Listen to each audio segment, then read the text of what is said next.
Hello student, this is Aarti.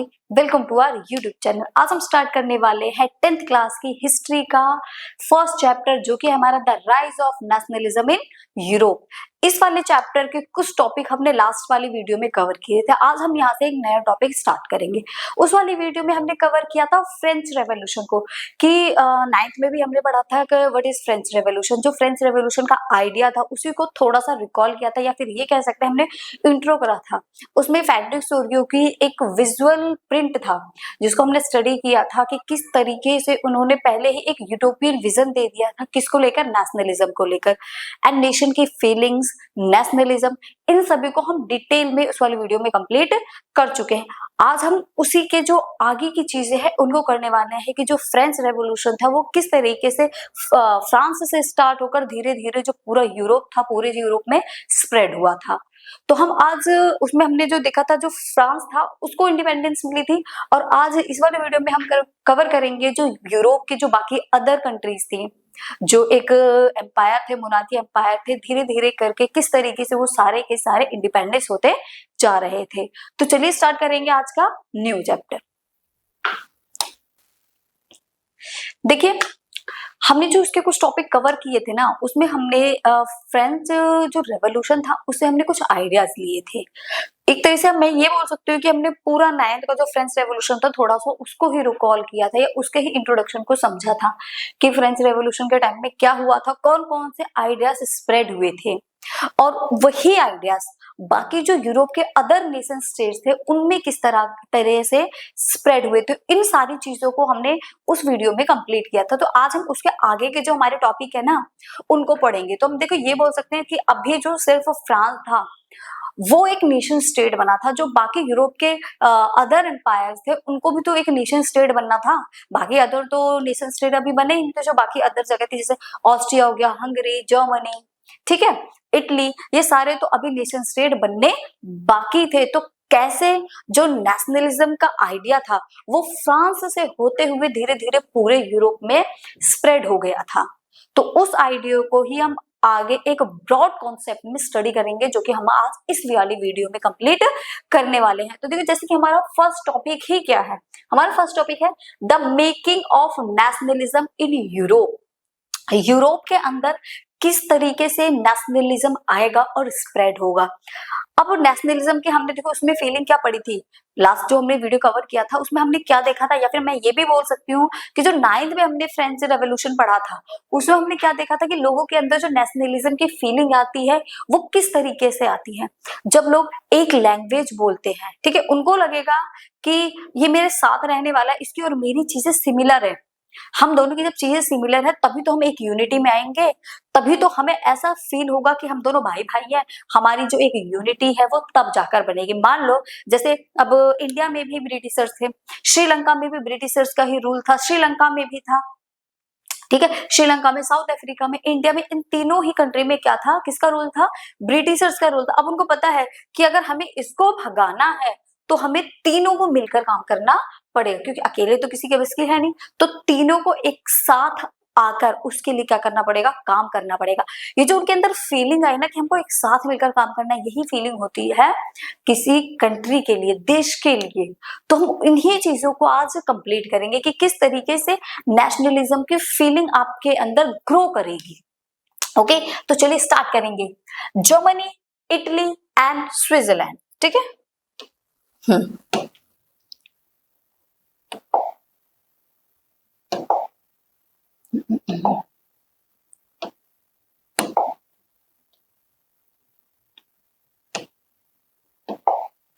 Germany, Italy, and Switzerland were divided into kingdoms, duchies, and cantons whose rulers were having autonomous territories. पहले क्या था, पहले ना country नहीं थी। जिस टाइप से आज हम एक कंट्री देखते हैं, हमें पता है कि इसकी ये बॉर्डर लाइन है और इससे बाहर दूसरी कंट्री है, इसके अंदर एक कंट्री है। तो पहले के टाइम में ऐसा नहीं था। पहले के टाइम में चीजें बिल्कुल ऐसी नहीं थी। जर्मनी हो गया, इटली हो गया, स्विट्जरलैंड हो गया, ये किंगडम्स में डिवाइड थे, ठीक है। एक एरिया हो गया उसमें जर्मनी का किंगडम है, दूसरा एरिया हो गया वो इटली किंगडम्स है। तो जैसे आज हम स्टेट बोलते हैं, यूपी, बिहार, ठीक है, यूपी हो गया, बिहार हो गया, पंजाब, हरियाणा, तो आज हम जिनको स्टेट्स बोलते हैं ना, उस टाइम पे इनको कैंटोन्स बोला जाता था। मतलब एक तरीके से ये कहूँ कि उस टाइम पर अगर स्टेट को कैंटोन्स बोला जाता था, स्टेट्स को नहीं बोलता था। तो जिस तरीके आज हम स्टेट्स को बोलते हैं कि ये स्टेट है, एक स्टेट है, तो उस तरीके से उनको कैंटोन्स, डचीज और किंगडम्स बोले जाते थे। तो जो रूलर्स थे ना, वो अपनी एक जो ऑटोनॉमस टेरिटरी होती थी ना, सिर्फ उसी के अंदर रूल करते थे। मान लो एक रूलर है, उसकी टेरिटरी इतनी है, तो क्या वो इससे बाहर रूल करेगा? नहीं, उससे इसी ऑटोनॉमस टेरिटरी में उसका एक लीडर का रूल होता था, एक किंग का रूल होता था। तो उस तरीके से जो हमारे किंग होते थे, वो अपनी जो ऑटोनॉमस टेरिटरी होती थी, जो उनके अंडर में आ रही है, उनके एरिया के अंडर में आ रही है, सिर्फ उतनी ही अपनी टेरिटरी में क्या करते थे, वो रूल करते थे। और सारे के सारे जो किंगडम्स थे वो डिवाइड थे। कोई जर्मनी किंगडम हो गया, कोई इटली किंगडम हो गया, कोई स्विट्जरलैंड किंगडम हो गया, तो सारे के सारे डिवाइड थे, बट नेशन स्टेट नहीं थे। तो एक ही किंगडम में क्या होता था, अलग अलग स्पीकर्स रहते थे, अलग अलग लैंग्वेज के कौन रहते थे, लोग रहते थे। अब देखिए, उनमें जो एक फीलिंग थी ना, वो नहीं थी। कौन सी फीलिंग नहीं थी उन लोगों में? ये नहीं था। अब जैसे हम यहाँ है, हम इंडिया के लोग, तो हमें लगता है कि हाँ, हमारी कंट्री है, हम प्राउड फील करते हैं। वो फील प्राउड किसके लिए? क्योंकि we belong to the India, हम इंडिया से बिलोंग करते हैं, इसलिए हमें प्राउड फील होता है, हमें पता है कि ये हमारी कंट्री है। बट उस टाइम लोगों में ऐसा बिल्कुल भी नहीं था, उनके अंदर अपनी कंट्री को लेकर कोई फीलिंग्स ही नहीं थी। क्यों होगी भाई? नहीं होगी। क्यों नहीं होगी? क्योंकि देखो, आज एक दूसरा लीडर है, मान लो आज जो जर्मनी का लीडर है वो रूल कर रहा है यहाँ पर, ठीक है, उनकी मान लो थोड़ी सी अटैचमेंट लीडर से बढ़ी, तो नेक्स्ट टाइम पे क्या करा, नेक्स्ट डे क्या हुआ, इटली का रूलर आ गया, जर्मनी का लीडर हार गया, तो अब यहाँ पर कौन रूल करने लगा? इटली का रूलर रूल करने लगा। भाई डेली जो राजा थे वहां के, वो जो किंग थे, वो चेंज होते थे, तो क्या फीलिंग आएगी उनको? ठीक है, लीडर है, उनका स्पीकर ही नहीं है लीडर, वो पीपल जर्मन बोल रहे हैं, लीडर इटालियन बोल रहे हैं, और वो उन पे प्रेशराइज कर रहे हैं कि आप भी क्या बोलो, आप भी इटालियन बोलो। तो उन लोगों का जो अट्रैक्शन होगा वो तो जर्मन पीपल की तरफ होगा ना, जो जर्मन स्टेट है उसकी तरफ होगा, क्या इटालियन की तरफ होगा? नहीं। तो इसलिए उनके अंदर जो नेशनलिज्म है ना, वो बिल्कुल भी था ही नहीं। तो इसी नेशनलिज्म को बढ़ावा देना था कि किस तरीके से लोगों के अंदर नेशनलिज्म आएगा, किस तरीके से वो अपने को एक नेशन स्टेट बनाने का ट्राई करेंगे। ओके, अब एक राजा अपने जो उसकी ऑटोनॉमस टेरिटरी होती थी उसी में रूल करता था, उसकी टेरिटरी बढ़ भी जाती थी और कम भी हो जाती थी। जब वो दूसरे किसी मोनार्क लीडर को हरा देता था, डिफीट कर देता था, तो वो टेरिटरी भी उसके अंडर में आ गई। जो वो खुद हार गया, तो उसकी टेरिटरी किसी दूसरे पर्सन के अंडर में चली गई। तो यहाँ सबसे ज्यादा जो लॉस होता था ना, वो वहां के सिटीजन्स का होता था, क्योंकि वो तो बेचारे रातों रात आज इस लीडर के अंडर में थे, कल सुबह किसी दूसरे लीडर के अंदर चले गए। अब दूसरे लीडर के अंडर में जाते ही रूल रेगुलेशन सब कुछ चेंज हो जाता था। तो जब सारी चीजें रातों रात चेंज हो रही हैं, तो कहाँ बनेंगी चीजें? लोगों को कोई फीलिंग ही नहीं आएगी, वो तो ऐसा बेघर से घूमते रहेंगे, तो कहाँ फीलिंग होगी? होगी कोई फीलिंग? आप बताओ, नहीं होगी ना। There was rule of autocratic monarch in eastern and central parts of Europe, within which lived diverse people. अब देखिए क्या है, there was rule of autocratic monarch. जो autocratic monarch होते थे, वो यूरोप के ईस्टर्न पार्ट और सेंट्रल पार्ट में उनका जो क्या बोल सकते हैं डोमिनेंस था, वो ज्यादा था। मान लो ये यूरोप है, तो यूरोप का ये जो सेंट्रल पार्ट है और ये जो ईस्टर्न पार्ट है, इन दोनों जगह पर मोनार्क, जो ऑटोक्रेटिक मोनार्क थे, यहाँ डाइवर्स पीपल रहते थे। इन दोनों पे इनका ज्यादा डोमिनेंस था, क्योंकि ये जो वेस्टर्न पार्ट बचा ना, यहाँ पर तो फ्रांस आता है, और फ्रांस पहले ही क्या बन चुका था, एक नेशन स्टेट बन चुका था। लोगों में फीलिंग्स आ चुकी थी नेशन स्टेट्स की। तो इसलिए सबसे ज्यादा अभी प्रॉब्लम किसको हो रही थी? डाइवर्स पीपल कहाँ रह रहे थे? ईस्टर्न और सेंट्रल एरिया में। There was no sense of common identity और common culture between them. इन लोगों के बीच में कोई कॉमन आइडेंटिटी नहीं थी, कोई कॉमन कल्चर नहीं था। कैसे होगा?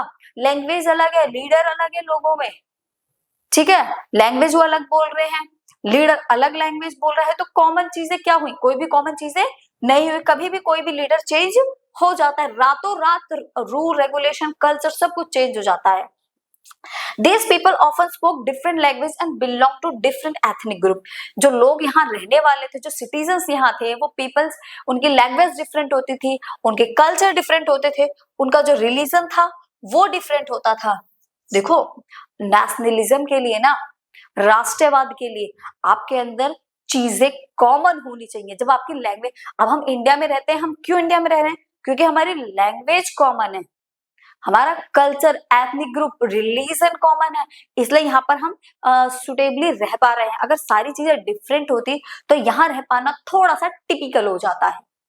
बट जब सारी चीजें आपको सेम मिल जाती है तो रहना इजी होता है और आपकी फीलिंग्स भी जाती है एक दूसरे के लिए, आप एक दूसरे से कनेक्ट कर पाते हो। जब आप एक दूसरे से कनेक्ट ही नहीं कर पाओगे तो आप क्या यहाँ रहने ना रहने का कोई फायदा ही नहीं है, आप बिलोंग नहीं कर पाते एक दूसरे को। और इसके सबसे अच्छा एग्जांपल है हैब्सबर्ग एम्पायर। देखिए हैब्सबर्ग एम्पायर सबसे अच्छा एग्जांपल क्यों है, तो देखते हैं क्यों है। The Habsburg Empire which ruled over Austria, Hungary was a patchwork of many different regions and peoples. अब देखिए हैब्सबर्ग पूरा, कब देखो एम्पायर क्या होता है, जिसमें बहुत बड़ा एक एरिया कवर हो जाता है, छोटे छोटे मोनार्कियल ऑटोक्रेटिक लीडर्स आ जाते हैं, राजा आ जाते हैं, और उसके ऊपर एक पूरा एम्पायर होता है जिसको बोला गया है क्या है, एक है हैब्सबर्ग एम्पायर। ये क्या इसने कहाँ कहाँ रूल कर रहा था? ऑस्ट्रिया, हंगरी, वो जो patchwork of many different regions, Hungary, Austria और भी बहुत सारे एरिया थे जो एक पूरे रीजन में जो लोग थे वहां पर रह रहे थे। The Habsburg Empire included the Alpine region of the Tyrol, Austria, Switzerland। तो ये क्या था? ये अल्पाइन रीजन में था। अल्पाइन रीजन होता है जो हाई एल्टीट्यूड पर पाए जाते हैं, ठीक है, जो हाई एल्टीट्यूड या हाई लैटिट्यूड पर पाए जाते हैं उसको हम क्या बोलते हैं? अल्पाइन रीजन बोलते हैं। तो इसमें टायरल, ऑस्ट्रिया, स्विट्जरलैंड, ये सारे के सारे किसमें आते थे? हैब्सबर्ग एम्पायर के अंडर में आते थे। In Bohemia the aristocracy was predominantly German speaking. अब देखिए ये जो स्टेट था ये हैब्सबर्ग एम्पायर था। इस हैब्सबर्ग एम्पायर में ऑस्ट्रिया आता था, हंगरी आता था, टायरोल आता था, तो ऑस्ट्रिया तो हो गया, स्विट्जरलैंड आते थे, ये सारे एरिया आते थे, बोहेमिया आता था, ठीक है, सारे स्टेट आते थे। बट इन स्टेट में जो ऑटोक्रेटिक था, ऑटोक्रेटिक का मतलब होता है मोनार्की लीडर, जो किंग होते हैं वो, मोनार्की क्लास है वो होती है ऑटोक्रेसी, उसी को बोला जाता है। अभी आगे आगे जैसे हम पढ़ेंगे तो इसी ऑटोक्रेसी का नाम फिर से चेंज करके कुछ और रख दिया जाएगा। बट अभी के लिए आप सिर्फ इतना ही समझो कि ऑटोक्रेसी का क्या नाम है? ऑटोक्रेसी का नाम है मोनार्की या फिर किंग, आप वो इससे कनेक्ट कर सकते हो। तो इनकी जो लैंग्वेज थी ना ये जर्मन स्पीकिंग थी। अब देखिए इसमें कहीं भी जर्मनी का नाम नहीं है, बट जो हमारे ऑटोक्रेसी मोनार्की लीडर है वो क्या बोल रहे हैं? जर्मन स्पीकिंग बोल रहे हैं। अब सिंपल सी बात है, जर्मन स्पीकिंग बोले तो ना तो इससे कनेक्ट होगा, ना इससे, ना इससे, ना ही इससे, इससे किसी भी कंट्री से कनेक्ट, किसी भी नेशन स्टेट से कनेक्ट नहीं हो रहा है। जब इनकी लैंग्वेज सेम नहीं है, डिफरेंट है, तो इनका तो सिर्फ डोमिनेंस रहेगा ना बाकी अदर्स पर। जब कनेक्ट करने के लिए, फीलिंग्स होने के लिए कुछ चीजों का कॉमन होना जरूरी है, बट यहाँ कॉमन क्या है? कुछ भी नहीं। जब कुछ भी कॉमन नहीं है तो इनमें फीलिंग्स आएगी क्या? नहीं आएगी। एम्पायर, हैब्सबर्ग एम्पायर है, इसमें ऑस्ट्रिया आ रहा है, हंगरी आ रहा है, टायरोल आ रहा है और बोहेमिया आ रहा है, बट लैंग्वेज कौन सी है? जर्मन लैंग्वेज बोली जा रही है, जो कि कौन बोलते थे? एरिस्टोक्रेसी। क्योंकि एरिस्टोक्रेसी अपर क्लास है, जो लैंग्वेज ये बोलते हैं ये यही प्रेफर करेंगे कि जिसके ऊपर ये डोमिनेंस कर रहे हैं वो लोग भी इसी सेम लैंग्वेज को बोले। जर्मन और फ्रांस ये दोनों ही लैंग्वेज एरिस्टोक्रेसी लोग बोला करते थे। ओके, तो ये चीजें इतनी क्लियर हो रही हैं, धीरे धीरे आपको सारी चीजें ही क्लियर होती हुई चली जाएगी। जैसे था the Habsburg empire also included the Italian speaking, उसमें इटालियन स्पीकिंग भी थे, provinces of Lombardy and Venetia. तो यहाँ पर क्या था? जो लोम्बार्ड थे, वेनेटी थे, यहाँ पर इटालियन स्पीकिंग लोग थे।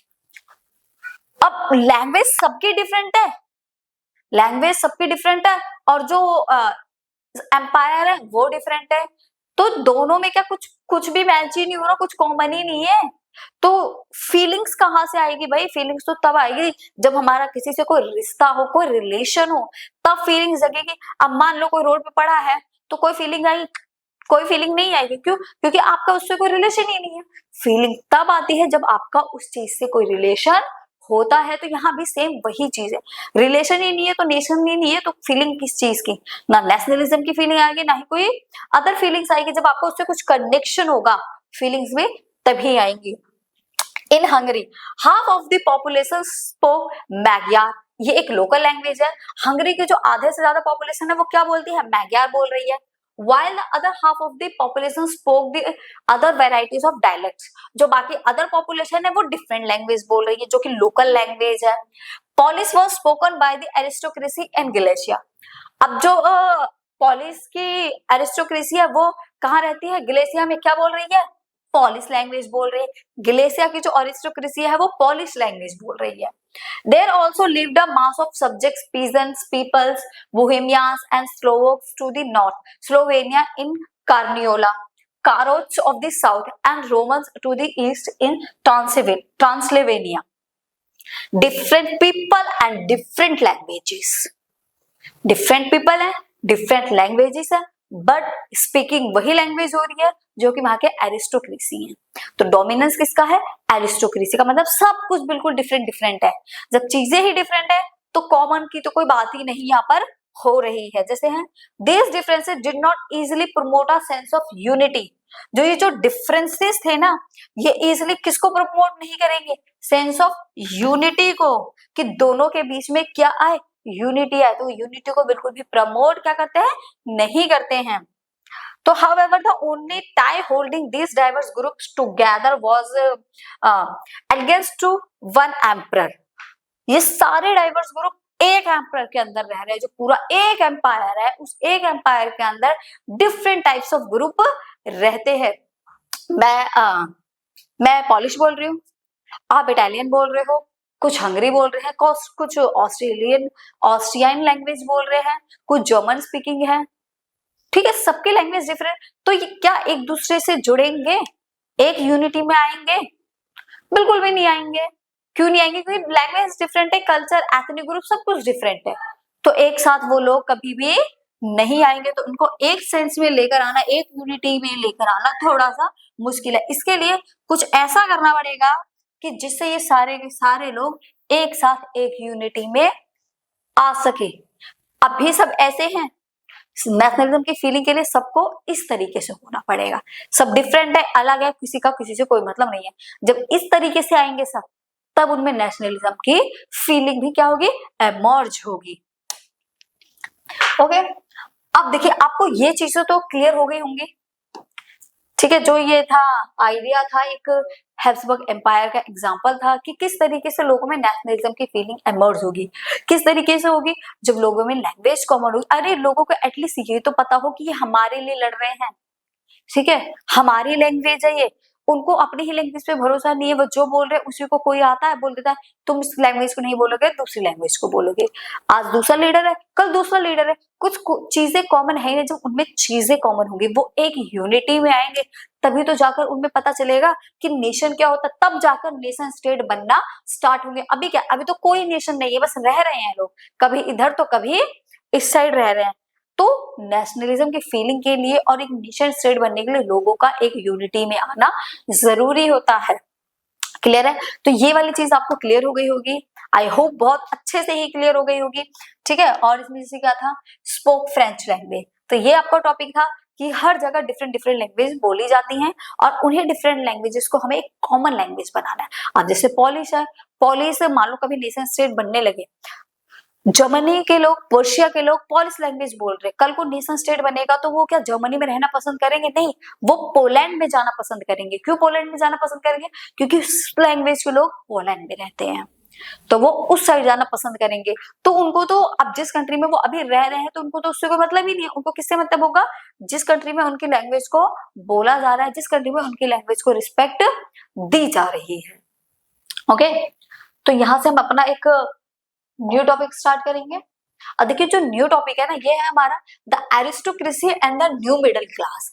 अभी तक हमने एक जो ब्रॉड कॉन्सेप्ट था वो पढ़ा कि नेशनलिज्म क्या होता है, या फिर ये सिंपल ये कह सकते हैं फ्रेंच रेवोल्यूशन को थोड़ा सा रिकॉल और कर रहे थे कि नेशनलिज्म किस तरीके से स्प्रेड होगा. अब हम पढ़ने वाले हैं जो एरिस्टोक्रेसी क्लास था और मिडिल क्लास था. हमने देखा उसमें पढ़ा था 9th क्लास में फ्रेंच रेवोल्यूशन में 3 स्टेट के बारे में पढ़ा था. क्लर्जी थी, फिर नोबेलिटी थी, फिर पुअर थी. ये 3 स्टेट थे हमारे. तो इन 3 स्टेट्स में हमने कहीं भी ये नहीं पढ़ा था कि मिडिल क्लास है. बट एकदम से ही मिडिल क्लास किस तरीके से निकल कर आया, किस तरीके से एमर्ज हुआ, वो आज हम इस वाले वीडियो में कवर करेंगे. ठीक है, एक एरिस्टोक्रेसी है, एक मिडिल क्लास है. अब ये 2 क्लास जो है ना इन दोनों के बीच करेक्शन होगा। तो वो किस तरीके से होगा, कैसे मिडिल क्लास बना है, तो ये सारी चीजें हम कब करने वाले हैं, जल्दी बताइए। बिल्कुल अभी। तो चलिए, ऑन द कॉन्टिनेंट, कॉन्टिनेंट मतलब पूरा का पूरा जो यूरोप है वो, on the continent socially and politically a landed aristocracy was the dominant class। आप चाहे देखो पूरे कॉन्टिनेंट में, चाहे आप सोशली ले लो चाहे पॉलिटिकली ले लो, a landed aristocracy, जो लैंडेड एरिस्टोक्रेसी थी ना, लैंडेड एरिस्टोक्रेसी का मेल है जिसके पास में बहुत ही बड़ा एक लैंड एरिया था, ठीक है, जो एक लैंड एरिया था, वो एरिस्टोक्रेसी क्या कर रही थी, डोमिनेंट क्लास थी। किसके ऊपर डोमिनेट कर रही थी, जो सोशली और पॉलिटिकली जो हमारे पुअर पीपल थे उनके ऊपर डोमिनेट कर रही थी, सोशली भी और पॉलिटिकली भी। तो the members belonging to the aristocracy class were united by a common way of life, they live which cut cross religion division. देखिए, पुअर में और रिच में एक बहुत ही कॉमन फैक्टर होता है, कॉमन नहीं होता, दोनों में चीजें डिफरेंट होती हैं। अब देखिए दोनों काम कैसे करते हैं, पुअर हमेशा पुअर रह जाता है और रिच हमेशा रिच बन जाता है, कैसे, इसमें एक छोटी सी स्टोरी देखते हैं। अब देखिए यहाँ पर एक है मोनार्की है, ठीक है, हम एरिस्टोक्रेसी क्लास लेते हैं। एरिस्टोक्रेसी क्लास मतलब अपर क्लास, जो कि एक अपर क्लास है। अब वो क्या कर रहे हैं, ये अपर क्लास है,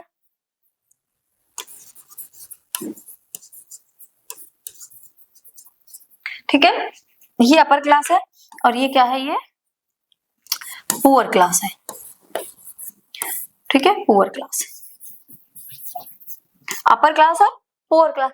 अपर क्लास के बारे में देखिए हमने एक चीज पढ़ी थी यहाँ पर, क्या चीज थी वो, the members belonging to the aristocracy class, जो कि मेंबर एरिस्टोक्रेसी क्लास से बिलोंग करते हैं, वर यूनाइटेड, वो एक यूनिटी में बनकर रहते हैं, by a common way of life, और उनका लाइफ का कॉमन वे क्या है, they lived which cut cross religion divisions, वो कभी चीजों को डिवाइड नहीं करते हैं, वो एक साथ रहते हैं, मिलकर रहते हैं। कैसे रहते हैं, अब ये पुअर अपर क्लास है, तो यार ये लोग क्या करते हैं, बिजनेस करते हैं, वो क्या करते हैं ऐसे।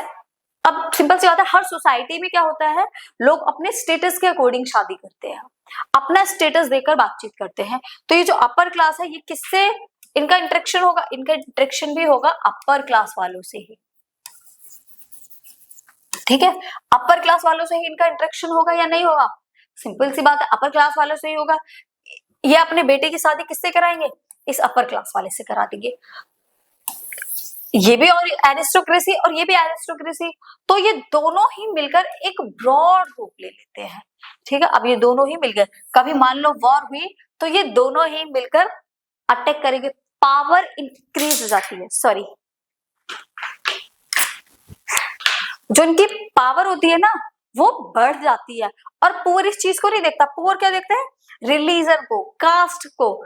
ये जो पुअर क्लास है ना, ये सिर्फ कास्ट से ही कभी बाहर नहीं आ पाते, इन्हें लैंग्वेज से कोई फर्क नहीं पड़ता। ये लोग देखेंगे कि हमारी लैंग्वेज का है तो हम उससे शादी करेंगे, अदरवाइज हम उससे शादी नहीं करेंगे। ये डिफरेंसेस है पुअर में और रिच में। और रिच क्या कर रहे हैं, मान लो ये इटालियन है, ये पॉलिश लैंग्वेज बोल रहे हैं, बट फिर भी अपने बच्चों की शादी एक दूसरे से करा देंगे। क्यों, क्योंकि बिजनेस बढ़ेगा, पावर बढ़ेगी, जो कि पुअर क्लास कभी भी नहीं सोचता है।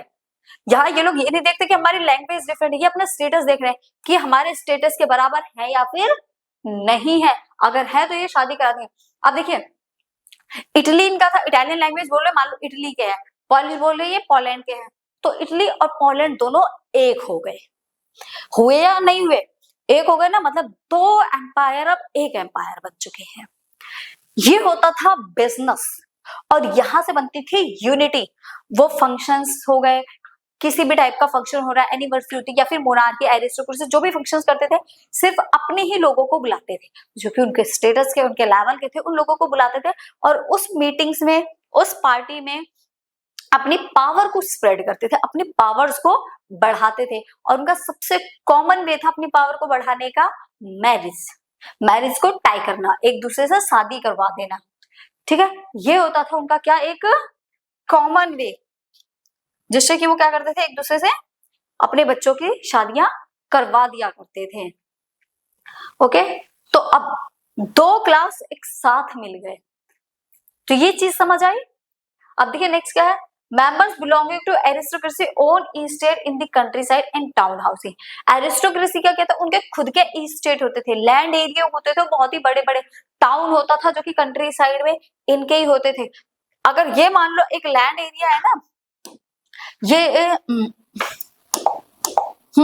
ये लैंड एरिया है, तो इस पूरे लैंड एरिया मान लो इतना पार्ट जो है ना, वो पूरा का पूरा ये पार्ट, ये किसका होगा, अपर क्लास का। और अपर क्लास में कौन आते हैं, मोनार्कियल या फिर एरिस्टोक्रेसी। ये पूरा लैंड एरिया किसका है, अपर क्लास का। ये जो लैंड एरिया बचा ये लोअर क्लास का है। अब लोअर क्लास के पास कुछ है क्या, एक तरीके से तो कुछ भी नहीं बचा, सारा का सारा किसके पास है, सारा का सारा ही एरिस्टोक्रेसी क्लास के पास में है। For the purpose of diplomacy and in high society they spoke French। और वो लोग कौन सी लैंग्वेज बोलते थे, ज्यादातर जो एरिस्टोक्रेसी लोग थे, डिप्लोमेसी, उनकी जो हाई सोसाइटी पीपल थी ना, वो फ्रेंच बोलते थे। मतलब जो फ्रेंच लैंग्वेज है वो एक ऐसी लैंग्वेज है जो कि हाइयर पीपल बोलते थे, हाई क्लास पीपल बोला करते थे। वो क्या थी, French revolution, sorry French language, French revolution नहीं, फ्रेंच लैंग्वेज थी जिसको हाई सोसाइटी के पीपल बोला करते थे। हमें इसमें ये देखना है, ये तो हम किसके बारे में पढ़ रहे हैं, एरिस्टोक्रेसी क्लास के बारे में पढ़ रहे हैं कि उनकी पावर इतनी ज्यादा बड़ी क्यों थी। वो इनकी पावर इतनी ज्यादा इसलिए बढ़ रही थी क्योंकि वो लोग एक यूनिटी में रहते थे, पुअर क्लास की तरह बिल्कुल सेपरेट सेपरेट नहीं रहते थे, एक साथ एक यूनिटी में रहते थे, अपनी पावर्स को हमेशा बढ़ा कर रखते थे। उनकी हमेशा ये कोशिश हुआ करते थे, हमेशा ये ट्राई क्या करते थे कि उनको अपनी टेरिटरी कैसे एक्सपेंशन करना है, जो टेरिटरी है उसका किस तरीके से एक्सपेंशन करना है, एंड साथ ही साथ उनको ये रहता था कि अपनी पावर को किस तरीके से बढ़ाना है। ना कि वो ये क्या करते थे कि टेरिटरी को छोड़ दो, नहीं, वो अपनी टेरिटरी को, अपनी पावर को हमेशा बढ़ाने के बारे में सोचा करते थे, और जिस वजह से जो उनकी पावर थी बढ़ती हुई चली जाती थी। अब देखिए नेक्स्ट क्या है, दे वर ऑफर connected by the ties of marriage. क्या कैसे कनेक्ट करते थे वो, मैरिज कर देते थे, जो उनके बच्चे होते थे उनकी शादियां कर देते थे एक से दूसरे नेशन में। The aristocracy was numerical small group. ये जो एरिस्टोक्रेसी क्लास था ना, ये नंबरिंग में बहुत ज्यादा नहीं था, नंबर सिस्टम में ये बहुत ही थोड़ा था। अब एरिस्टोक्रेसी है, अपर क्लास है, हाई क्लास है, तो नंबर में बहुत ज्यादा थोड़ी होंगे, नंबरिंग में क्या थे, कम थे। बल्कि जो पुअर क्लास था वो मेजॉरिटी ग्रुप था, वो नंबर सिस्टम में ज्यादा था, और एरिस्टोक्रेसी नंबर सिस्टम में कम थे। अब आज के टाइम में देख लो, रिच लोग आपको कम मिलेंगे जबकि पुअर लोग आपको मेजॉरिटी में मिलेंगे, बट जो नंबर में कम है, न्यूमेरिकली सिस्टम में डाउन है, वही पावरफुल होता है क्योंकि वो रिच है। Peasantry class contributed to the majority of the population। जो पीजेंट्री क्लास है, पीजेंट्री क्लास है, मेजोरिटी में उनका जो कंट्रीब्यूशन होगा वो ज्यादा होता है, किसके कंपैरिजन में, एरिस्टोक्रेसी क्लास के कंपैरिजन में। In the west vast area of land were framed by tenants and small owners. अब ये क्या करते थे, देखिए वेस्ट की साइड में जो वास्ट एरिया थे, बहुत बड़े बड़े जो एरिया थे, land were framed by tenants and small owners. वो बड़े बड़े एरिया में क्या करते थे, अपने छोटे छोटे ओनर्स को बिठा दिया करते थे। कौन, एरिस्टोक्रेसी क्लास क्या करता था, उनको फेडरल लॉर्ड्स बोला जाता था, फेडरल भी बोल सकते हैं इसको, फेडरल सिस्टम बोला जाता है, जो कि अपने नाइन्थ में बहुत अच्छे से क्लियर करा है। मान लो ये उनकी एक टेरिटरी है, तो उसमें वो क्या, ये पूरा एक एम्पायर है, एक एरिस्टोक्रेसी क्लास या मोनार्की राजा के अंदर में इतना एरिया आता है, तो वो इन एरिया में क्या करेगा, अपने छोटे छोटे फेडरल लॉर्ड्स को या फिर फेडरल सिस्टम को बिठा देगा। ठीक है, अब उन्हें इनको बिठा दिया, जो छोटे छोटे एरिया है तो वो क्या करेंगे, वो उन पे रूल करेंगे। किस पे रूल करेंगे, जो छोटे छोटे से एरिया हैं उनके ऊपर वो रूल करेंगे। तो स्मॉल ऑनर्स बना दिया करता था उनको, छोटे छोटे एरिया के वो ऑनर बन जाते थे। In the eastern and central Europe the pattern of land holding was characterized by the vast estate which were cultivated by serfs। serfs का मतलब होता है गुलाम, जो उनके खेतों में गुलामी करते हैं। तो जो बहुत बड़े बड़े एरिया थे, देखो अब राजा ने क्या किया, जैसे सिंपल वर्ड में ऐसे बताऊं तो क्लास होती है आपकी, स्कूल होता है। अब स्कूल में मेन है कौन, प्रिंसिपल। मेन कौन है, प्रिंसिपल है। अब प्रिंसिपल को पूरे स्कूल को हैंडल करता है। अब वो क्या पूरे स्कूल को हैंडल कर पाएगी, नहीं कर पाएगी, तो उसने क्या करा, हर एक क्लास में एक टीचर बिठा दिया। और उस टीचर को पावर ये दे दी कि आपको इस क्लास को हैंडल करना है। तो सेम यहाँ भी यही होता था, जो बड़े बड़े मेजर एरिया होते थे ना, वहां पर वो एक एक टीचर को बिठा दिया करते थे। टीचर को इन सेंस बिठाने का मीनिंग है वो फेडरल को बिठा देते, फेडरल लॉर्ड जो होते थे उनको बिठा देते थे, और उनका काम ये होता था उस क्लास को संभालना, मतलब उस पूरे एरिया को हैंडल करना, ये उनका काम होता था। और उस एरिया में अब वो कल्टीवेशन किससे करवाते थे? सर्फ से। जो सर्फ होते थे उनसे खेती का काम हो गया, कल्टीवेशन का काम हो गया, उस पूरे एरिया में ये सर्व्स किया करते थे। अब प्रिंसिपल पूरे स्कूल को तो संभाल नहीं पाएगी, हैंडल नहीं कर पाएगी, इतने सारे बच्चे हैं, इतने सारे एरिया है। सेम वही था एक मोनार्कल सिस्टम में भी, राजा इतना बड़ा एरिया कैसे संभालेगा? तो वो हर एक एरिया में एक फेडरल लॉर्ड को बिठा दिया करता था, जिसको हम एग्जाम्पल में अपने टीचर बोल रहे हैं। टीचर एक क्लास को हैंडल करिए, फेडरल लॉर्ड अपने एक एक एरिया को हैंडल करते हैं। क्लियर है? और उस एरिया में जो कल्टीवेशन फील्ड हुआ करती थी, उसमें खेती करने का काम कौन करते थे? सर्फ्स किया करते थे। ओके, तो ये चीजें क्लियर हो गई। ठीक है। In eastern and central Europe the pattern of land holding was characterized by vast estate which were cultivated by serf. Serf के जरिए वहां पर खेती की जाती थी।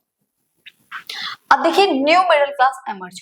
ये हमने अभी तक किसके बारे में पढ़ा? ये अभी तक हम पढ़ रहे थे एरिस्टोक्रेसी क्लास के बारे में, कि एरिस्टोक्रेसी जो क्लास थी वो किस तरीके से काम किया करती थी, किस तरीके से उसका रहन सहन था, सारी चीजें हमने पढ़ी।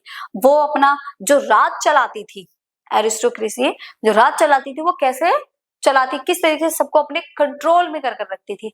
अब हम देखेंगे कि जो न्यू मिडिल क्लास है वो कहां से बीच में टपक पड़ा। अब तक तो था ही नहीं, अभी तक तो सिर्फ दो क्लास थी, एरिस्टोक्रेसी और पुअर क्लास। ये बीच की ना तो इतनी पावर है कि वो एरिस्टोक्रेसी बन जाए, ना इतनी डाउन है वो कि वो पुअर में काउंट हो जाए, ना तो यहाँ है और ना यहाँ, बेचारी बीच में लटकी बड़ी है।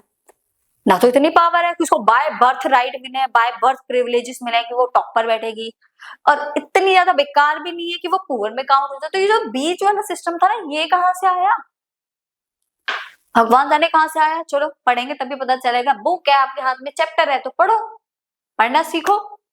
ठीक है, तो ये बीच वाला हिस्सा कहां से आ गया एकदम से सडनली? तो नहीं था, बट धीरे धीरे ही तो एमर्ज हुआ होगा। तो हम इसी कॉन्सेप्ट को क्लियर करेंगे कि जो बीच वाला पार्ट है ना, ऐसे लटका हुआ है, ना तो ऊपर है ना नीचे है, बिल्कुल मिडिल में। जिसकी मिडिल क्लास जो होती है ना, उसकी जिंदगी हमेशा ही बर्बादी है, आज के टाइम में भी। पुअर तो खैर पुअर ही है, रिच किसको किसी को फर्क ही नहीं पड़ता, बट मिडिल क्लास ही वो क्लास होती है जिसको सबसे ज्यादा फर्क पड़ता है। अगर वो मेहनत ना करे ना तो उसकी जिंदगी मतलब अलग ही लेवल की बर्बाद हो जाती है। तो इसलिए सबसे ज्यादा जो सफर करती है वो करती है मिडिल क्लास। पुअर तो इतने पुअर है कि प्राइस अगर ज्यादा भी हो जाए कम हो जाए कोई फर्क ही नहीं पड़ रहा। रिच उनके पास तो इतना पैसा है कि उन्हें फर्क नहीं पड़ेगा। अब मिडिल क्लास हाई हो गए प्राइसेस तो प्रॉब्लम, डाउन हो गए तो उनके लिए तो खैर अच्छा ही है, बट हाई हो जाए तो प्रॉब्लम क्रिएट हो जाती है। तो हम यही मिडिल क्लास को एमर्ज करेंगे, अब पुअर से मिडिल क्लास को लेकर आएंगे भाई। ठीक है, देखते हैं। The growth of industrial production and trade in western and part of central Europe mean the growth of towns and the emergence of commercial classes. अब इंडस्ट्रियलाइजेशन आया, प्रोडक्शन बढ़ा western and part of central Europe में, towns की growth हुई, emergence of commercial class निकल कर आया। अब ये कहां से आया? अब मैं आपको बताती हूँ मिडिल क्लास कहां से आया। आपने 9th में पढ़ा होगा फ्रेंच रेवोल्यूशन में, उसमें मिडिल क्लास कैसे इमर्ज हुआ था। देखो जो पुअर थे ना, मैंने भी आपको 3 स्टेट बताए थे, क्लर्जी, नोबिलिटी और पुअर। क्लर्जी होते हैं जो चर्च से बिलोंग करते हैं, उनको क्लर्जी बोला जाता है। नोबिलिटी का मतलब होता है राजशाही फैमिली। मोनार्कियल से जो बिलोंग करते हैं, एरिस्टोक्रेसी से जो बिलोंग करते हैं, वो होते हैं आपके कौन? मोनार्कियल। अब पुअर, पुअर में कौन आ जाते हैं? अब पुअर उसके अलावा जितने भी लोग बचे, राजा के अलावा जितने लोग बचे ना, सब पुअर में आते हैं। Doctor, engineer, teacher, peasants, labour, landless labour, rural labour, urban labour. ठीक है, ये जितने भी लोग मतलब बचे वो सारे के सारे किस में काउंट हो रहे हैं? पुअर में काउंट हो रहे हैं। अब इनमें से पुअर में कुछ क्लास थी कैसी, जो उसमें टीचर्स थे, डॉक्टर्स थे, लॉयर थे, इंजीनियर्स थे। ठीक है, ये कुछ लोग थे। और ये जो सोसाइटी के लोग थे ना, ये पढ़े लिखे लोग थे। कैसे लोग थे ये? पढ़े लिखे लोग थे। अब ये पढ़े लिखे जो लोग थे ना, देखो सिंपल सी बात है, जो पढ़ा लिखा इंसान है वो अपनी फैमिली को भी एजुकेटेड ही बनाएगा, ये लोग एजुकेटेड थे। तो इन एजुकेटेड लोगों ने क्या करा, अपने बच्चों को भी एजुकेशन दी। हम हमेशा उन चीजों को देखते हैं जो हमारे सामने हो रही है, हम हमेशा उन चीजों से सीखते हैं जो हमारे सामने हो रही है। जब जो बच्चे ये छोटे थे एजुकेटेड क्लास के, तो ये जो बच्चे थे इन्होंने किसको फोकस, इन्होंने मोनार्कियल को देखा कि उनके जो बच्चे, उनको बाय बॉर्न कुछ स्पेशल प्रिविलेजेस दिए गए हैं, स्पेशल कुछ राइट्स दिए गए। तो उन्होंने कहा कि बाय बर्थ हमें ये प्रिविलेजेस क्यों, और उनको ये प्रिविलेजेस क्यों दिए गए, हमें क्यों नहीं दिए गए, उनको क्यों दिए गए हैं, वाई। ये जो वाई वाला क्वेश्चन था ना, इसी वाई वाले क्वेश्चन से क्या इमर्ज हुआ, ये जो वाई था ना, इसी वाई से इमर्ज होके आया आपका न्यू मिडिल क्लास। तो उन्होंने कहा हमें ये प्रिविलेजेस नहीं दिए जा रहे, बल्कि उनको दिए जा रहे हैं। क्यों? कि वो मोनार्कियल जो ये हायरार्की है, डायनेस्टी है, इस वजह से उनको दिए जा रहे हैं। भाई सिटीजन तो हम भी है, हमें भी तो मिलना चाहिए, क्योंकि वो लोग एजुकेटेड थे, वो रूल्स को, लॉ को, बुक्स को पढ़ रहे थे, तो उसमें उन्हें समझ आ रहा था कि क्या गलत है और क्या गलत। देखो एक पढ़ा लिखा इंसान ही बता पाएगा सही और गलत में डिफरेंस, जो पढ़ा लिखा नहीं वो क्या डिफरेंस बताएगा। तो उनको इस डिफरेंस के बारे में पता था, क्या चीजें सही है और क्या चीजें गलत है। तो उन्होंने आवाज उठाई कि जो तुम कर रहे हो ना ये गलत है। फिर वो लोग बढ़े, अब उन्हें पता था इस तरीके से तो उनको राइट मिलने वाले नहीं है, तो वो कल्टीवेशन छोड़कर, एग्रीकल्चर को छोड़कर उन्होंने एक दूसरा सेक्टर अपनाया। और वो जो दूसरा सेक्टर अपनाया ना, वो था, क्या था, इंडस्ट्रियल। क्या था वो? इंडस्ट्रियल। ये देखिए आप, इसमें एक लाइन लिखी हुई है, ये देखिए, हाँ, in England industrial began in the second half of the 18th century, but in France and parts of German state it only came round in the 19th century। अब इसमें क्या है, इसमें ये दिया हुआ है, जो ये है फ्रांस था, ये तो पहले से ही क्या हो चुके थे, डेवलप हो चुके थे। फ्रांस और ये जो इंग्लैंड है ना, यहाँ पर पहले से ही इंडस्ट्रियलाइजेशन हो चुका था। सबसे पहले जिस जगह पर इंडस्ट्रियलाइजेशन हुआ है वो है आपका इंग्लैंड। तो ये जो इंग्लैंड का इंडस्ट्रियलाइजेशन था, ये धीरे धीरे इस साइड में बढ़ने लगा। ये जर्मनी हो गया, और ये बाकी जो अदर स्टेट थे, सेंट्रल हो गया ये, ठीक है, ये सेंट्रल स्टेट और ये ईस्टर्न स्टेट। तो यहाँ से इंडस्ट्रियलाइजेशन इस तरफ बढ़ने लगा। पहले यहाँ पर इंडस्ट्रियलाइजेशन हुआ, तो वही इंडस्ट्रियलाइजेशन यहाँ पर और यहाँ पर होने लगा। तो जो लोग थे ना, वो इंडस्ट्रियलाइजेशन की तरफ बढ़ने लगे। किस तरफ बढ़ने लगे? इंडस्ट्रियलाइजेशन की। सेंट्रल और ईस्टर्न, ये दोनों ही पार्ट किस तरफ बढ़ रहे थे? इंडस्ट्रियलाइजेशन की तरफ बढ़ रहे थे, कमर्शियल क्लास की तरफ बढ़ रहे थे। अब इंडस्ट्री है, प्रोडक्शन बढ़ेगा, तो सिंपल सी बात है इनकम भी बढ़ेगी। और इनकम एक ऐसा सोर्स होता है, किसी को भी एक दिन में राजा और एक दिन में बिल्कुल भिखारी, रंक बना देता है। तो जब किसी को भी एक दिन में राजा, किसी को भी एक दिन में जब भिखारी बना रहा है इनकम, तो वो किसी भी पुअर को एक दिन में राजा भी तो बना सकता है। तो यहाँ पर यही क्वेश्चन उठता है कि जो मिडिल क्लास थी, उसके जो लोग थे, वो किस तरीके से काम कर रहे थे। मिडिल क्लास इस तरीके से काम कर रहा था क्योंकि वो इंडस्ट्रियल की तरफ जा रहा था, इंडस्ट्रीज की तरफ जा रहा था, जिससे कि उनका प्रोडक्शन बढ़ा। तो उनकी क्या हुई? Industrial production and trade in western and part of central Europe main the growth of the towns. जब वो इंडस्ट्रीज की तरफ बढ़े, तो जो उनके गांव थे ना, गांव डेवलप्ड होकर किस में कन्वर्ट होकर? टाउन बन गए। अब गांव गांव नहीं रह गए थे, विलेज विलेज नहीं रह गए थे, विलेज टाउन्स बन गए थे, क्योंकि उनकी ग्रोथ हुई थी। और एमरजेंस हुआ एक कमर्शियल क्लास का। कमर्शियल क्लास मतलब इकोनॉमिक क्लास, जो कि बिजनेस क्लास है। एक बिजनेस क्लास एमर्ज होकर आई। पहले बिजनेसमैन थे बट छोटे मोटे थे। अब जो एजुकेटेड लोग थे, उनके बच्चे एजुकेटेड हुए, तो उन लोगों ने डिमांड उठाई और वो इंडस्ट्रियल की तरफ बढ़े। उन्होंने अपने फैमिली को बताया कि अगर हम एग्रीकल्चर में ही लगे रहे तो हम कभी भी बढ़ नहीं पाएंगे। हमें किस तरफ मूव करना होगा? हमें इंडस्ट्रियल की तरफ मूव करना होगा। अगर हम इंडस्ट्रियल सेक्टर की तरफ में जाएंगे तो हमारा प्रोडक्शन बढ़ेगा और हमारी ग्रोथ भी इंक्रीज होगी। तो इसलिए वो किस साइड मूव कर गए? इंडस्ट्रियल की तरफ मूव कर गए। और वहीं से एक नई क्लास एमर्ज होकर आई। कौन सी क्लास थी वो? Commercial class. जो इंडस्ट्रियल वर्कर थी उन्हीं को क्या बोला गया है? Commercial class. The existence of commercial classes were based on production for the market. और जो कमर्शियल क्लास थी ना, इसका जो प्रोडक्शन था ये किस पे बेस्ड था? मार्केट से। ये मार्केट से लेन देन चलता था इनका, ठीक है, मार्केटिंग का काम करते थे, बिजनेस करते थे। In England industrialization began in the second half of the 18th century. England के अंदर जो इंडस्ट्रियलाइजेशन था ना वो सेकेंड हाफ कब से 18th सेंचुरी की सेकेंड हाफ से ही स्टार्ट हो गया था, जो but in France and parts of German state it only came around in the 19th century. France हो गया और जर्मन के जो स्टेट्स थे ना उनमें इंडस्ट्रियलाइजेशन कब हुआ था, उसमें हुआ था 19th सेंचुरी में इंडस्ट्रियलाइजेशन हुआ था। इंग्लैंड में सबसे पहले जो इंडस्ट्रियलाइजेशन हुआ है वो इंग्लैंड में हुआ था, 18th सेंचुरी के हाफ में ही हो गया था। But German and France in दोनों जगह पर जो इंडस्ट्रियलाइजेशन हुआ है वो 19th सेंचुरी के अराउंड में हुआ था।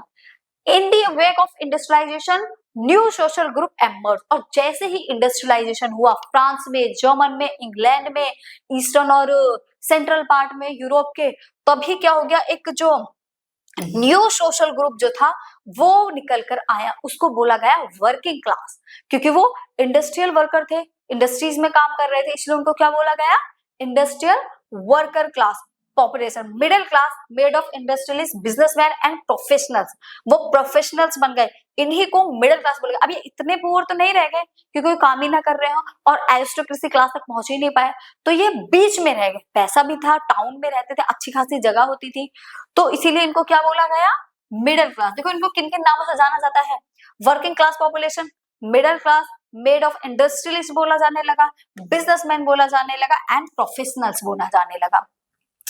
The ideas of national unity following the abolition of aristocratic privileges gained popularity among the educated liberal middle class। अब यहां से आपको ये कॉन्सेप्ट समझ आएगा कि इस वाले पॉइंट से आप ये समझोगे कि लोगों में नेशनलिज्म की फीलिंग कैसे डेवलप हुई। अब लोगों को चीजें समझ आ रही थी ना कि ये जो एरिस्टोक्रेसी क्लास है भाई, हमें इसको यहां से भगाना पड़ेगा, क्योंकि अगर जब तक ये यहां रहेगी ना हमारा काम नहीं चलने वाला है।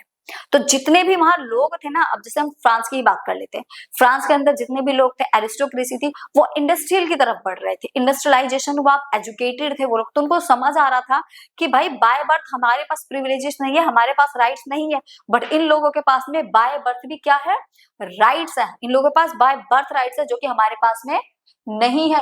तो इन लोगों को यहाँ से भगाना पड़ेगा, क्योंकि जब तक ये लोग यहाँ नहीं जाएंगे हमारा डेवलपमेंट पॉसिबल नहीं है। देखिए यहाँ पर यही लाइन लिखी है, the idea of national unity.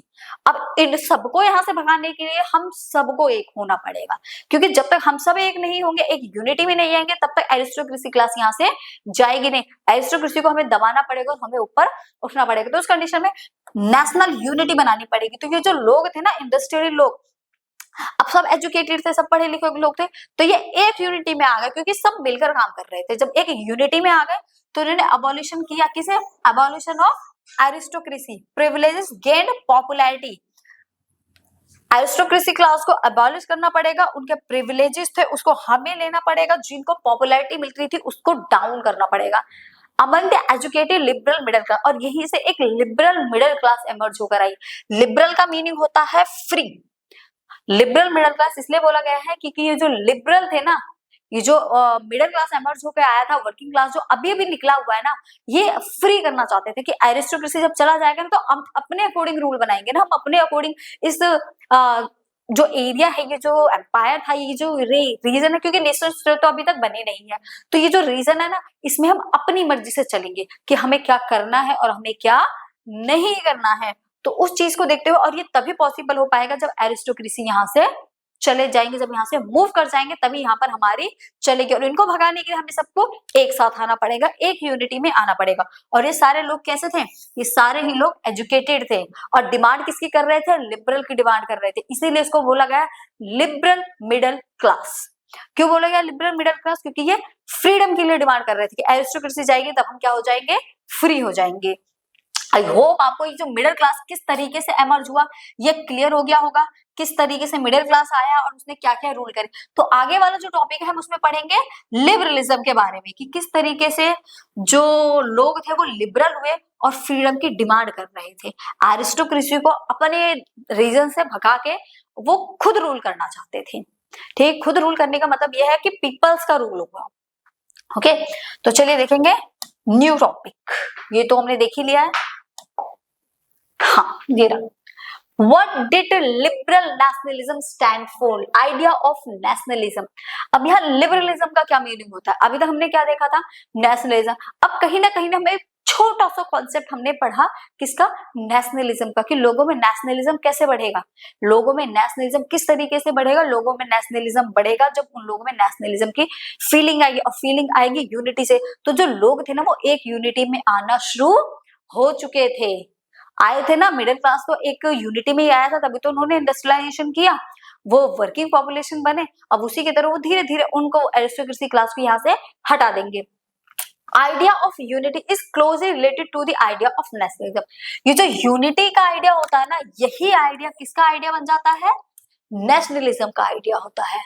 यही यूनिटी वाला नेशनलिज्म का आइडिया बनता है। जब तक यूनिटी नहीं होगी तब तक नेशनलिज्म किसी कीमत पे नहीं बनता। At any cost of nationalism ला ही नहीं सकते जब तक आपकी कंट्री में क्या नहीं है, यूनिटी नहीं है। आइडिया ऑफ नेशनल यूनिटी, और ये पूरे राष्ट्र की जब यूनिटी मिल जाती है, जब लोग ये समझते हैं कि रीजन हमारा है, जो वो ये बोलने लगते हैं कि ये हमारा एरिया है, नेशनल यूनिटी आती है, उसके बाद ही क्या आता है, लिबरलिज्म। उसी की आइडियोलॉजी को हम लिबरलिज्म बोलते हैं। जब लोग कहते हैं कि ये हमारा रीजन है और हमें इस रीजन को क्या करवाना है, फ्री कराना है एरिस्टोक्रेसी क्लास से, तो जो ये वाली फीलिंग आई ना, तो यही फीलिंग बनती है आपकी लिबरलिज्म बोला जाता है, क्योंकि इनमें आजादी की फीलिंग आई है। ठीक है, यूनिटी की जब आइडिया आता है तो उसको नेशनलिज्म बोलते हैं। अब जब ये फीलिंग आती है कि ये हमारा एरिया है, हमारा रीजन है, हमें इसको फ्री कराना है, तो उस आइडिया को बोलते हैं liberalism. Okay, the idea of national unity in early 19th century में, ये जो फीलिंग थी ये कब आई थी, 19th सेंचुरी में आई थी। Europe were closely allied the ideology of liberalism. किसकी आइडियोलॉजी लेकर आई थी ये, लिबरलिज्म की आइडियोलॉजी लेकर आई थी। ठीक है, नेक्स्ट देखो, अभी जो लिबरलिज्म मीनिंग है, ये लिबरलिज्म मीनिंग आया कहां से है, लिबरलिज्म मीनिंग ड्राइव हुआ है लैटिन से। एक लैटिन वर्ड है और लैटिन वर्ड का जो रूट है वो है लिबर वर्ड, और लिबर का मीनिंग होता है फ्री। क्या मीनिंग होता है, फ्री। तो लिबरलिज्म का मतलब हो गया फ्री। फ्री का मतलब क्या होता है, आजाद।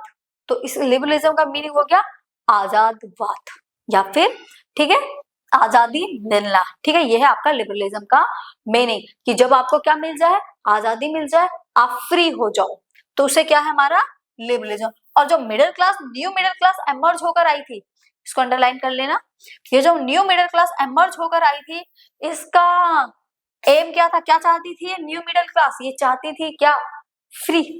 फ्री होना, लिबरल होना ही तो चाहती थी, आजादी ही तो चाहती थी। तो इसीलिए इनकी जो आइडियोलॉजी थी, ये जो न्यू मिडिल क्लास की जो आइडियोलॉजी थी ना, उसी को लिबरलिज्म बोला गया है, क्योंकि ये न्यू मिडिल क्लास अपने आप को लिबरल रखना चाहती थी, एरिस्टोक्रेसी क्लास से अलग रखकर खुद को लिबरल रखना चाहती थी, और इसी इन्हीं की जो आइडियोलॉजी थी उसको बोला गया है liberalism. Okay, for middle classes the idea of liberalism stood for freedom of individual and right to equality of all before the law. अब ये जो मिडिल क्लास थी, ये जो न्यू मिडिल क्लास एमर्ज हुई थी, वर्किंग क्लास जो emerge हुई थी, इनका आइडिया था लिबरलिज्म। ये लोग फ्रीडम चाहते थे, ये लोग आजादी चाहते थे, तो और साथ ही क्या चाहते थे, individual and right to equality, right चाहते थे कि इनको right to equality of law before of all before the law. तो ये अपने लिए, अपने जैसे लोगों के लिए क्या चाहते थे, राइट टू इक्वालिटी, कि इन दोनों को, एरिस्टोक्रेसी को और ये मिडिल क्लास की, इन दोनों और साथ साथ पुअर को भी एक कैटेगरी में रखा जाए और सबको इक्वालिटी दी जाए। ठीक है, सबके इक्वालिटी की बात किया करते थे ये, कि सबको आजादी मिले, सब लिबरल हो। नेक्स्ट है politically liberalism stand for the concept of government by consent. और यहाँ पॉलिटिकल लिबरलिज्म का मतलब ये था कि जो गवर्नमेंट है ना वो हमारे अकॉर्डिंग काम करे, ना कि जो गवर्नमेंट का मन करे वो काम करेगी। तो हमने सोशली कॉन्सेप्ट को स्टडी किया है। अब हम पॉलिटिकली देखेंगे कि पॉलिटिकली गवर्नमेंट से हम कैसे फ्री होंगे। पॉलिटिकली गवर्नमेंट से हम इस तरीके से फ्री हो सकते हैं जब गवर्नमेंट लोगों के अकॉर्डिंग काम करना शुरू कर दे। जो अगर मोनार्की को एस्टैब्लिश रहना है तो बेशक रहे, बट वो काम किसके अकॉर्डिंग करे, काम पीपल्स के अकॉर्डिंग रहना शुरू कर दे। और जो बाय बर्थ उनको कुछ राइट्स दिए गए हैं ना, जो प्रिविलेजेस बाय बर्थ मिले हैं, उन राइट्स को वो छोड़ दे, रिड्यूस कर दे। वो ये बोल दे कि उन्हें किस तरीके से कोई भी राइट्स नहीं चाहिए। और वो गवर्नमेंट तो बनाए बट किसके अकॉर्डिंग, लिबरलिज्म, लोगों के अकॉर्डिंग काम करना शुरू कर दे। उनकी जो गवर्नमेंट हो वो भी गवर्नमेंट लिबरल होनी चाहिए, लोगों के अकॉर्डिंग काम करने वाली होनी चाहिए। Liberalism also stand for end of aristocracy. Liberalism हमेशा किसके लिए स्टैंड करता था? End of aristocracy. वो हमेशा से यही चाहता था कि जो एरिस्टोक्रेसी है वो पूरी तरीके से खत्म हो जाए। And clerical privileges, formation of a constitution and representative government by the parliament, और एक पार्लियामेंट्री गवर्नमेंट बने जिसमें एक पार्लियामेंट हो, गवर्नमेंट हो, और उस पार्लियामेंट के थ्रू, कॉन्स्टिट्यूशन के थ्रू जो गवर्नमेंट है वो काम करे, ना कि जैसे पहले की तरीके से एरिस्टोक्रेसी वर्क कर रहे थे उस तरीके से उनको काम नहीं करना। उनको हमें एक पार्लियामेंट बनानी पड़ेगी। क्या बनानी पड़ेगी? एक पार्लियामेंट बनानी पड़ेगी, और पार्लियामेंट के अकॉर्डिंग जो हमारी गवर्नमेंट है, ये जो हमारी गवर्नमेंट है, ये किसके अकॉर्डिंग काम करनी चाहिए? ये पार्लियामेंट के अकॉर्डिंग काम करने वाली होनी चाहिए। और इस पार्लियामेंट में एक होगा क्या? कॉन्स्टिट्यूशन। और उस कॉन्स्टिट्यूशन को कौन बनाएगा? इस कॉन्स्टिट्यूशन को बनाएगा ये जो लिबरल क्लास था, मिडिल क्लास था, वो बनाएगा।